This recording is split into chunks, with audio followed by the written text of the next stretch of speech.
At dito po din nakasad yung ganda po ng pag-ibig ng Panginoon sa atin.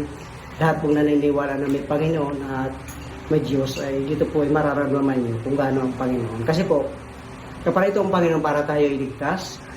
At halimbawa po, ang ginawa ng Panginoon ay kasi tulad po ng halimbawa sa panahon ni Noe na may gumawa ng arka. Ang sino man pumasok doon ay naligtas kasama si Noe.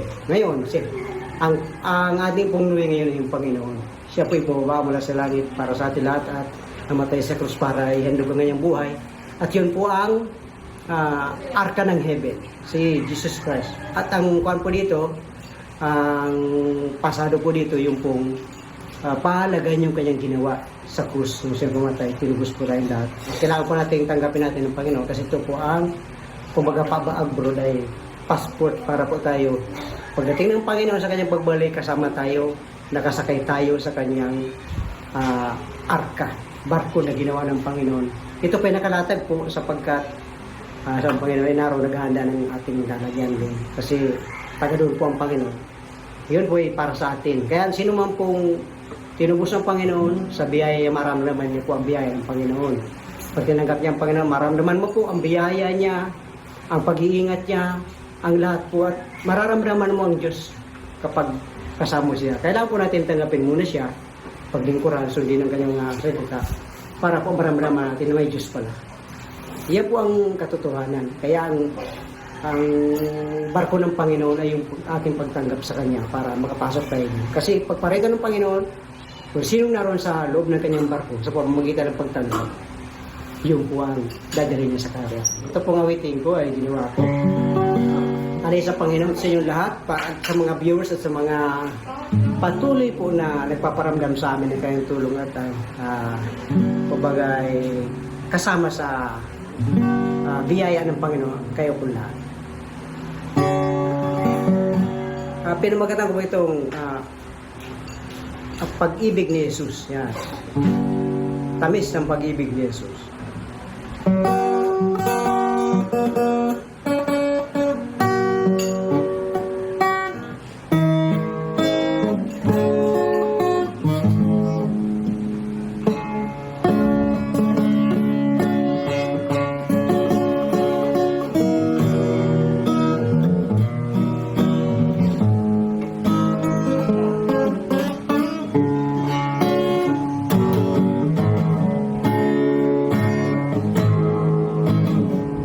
Magmula nang kita'y makilala,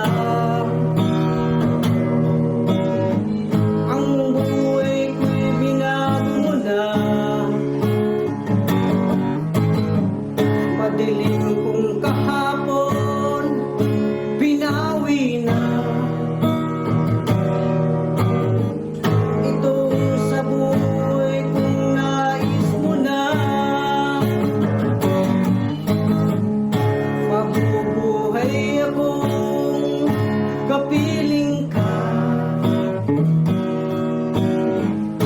Do'y wala ng lungkot at walang luha. Maglilingkod ako sa'yo, may pag-ibig at masaya. Upang sa pagbabalik mo, ako'y kasama.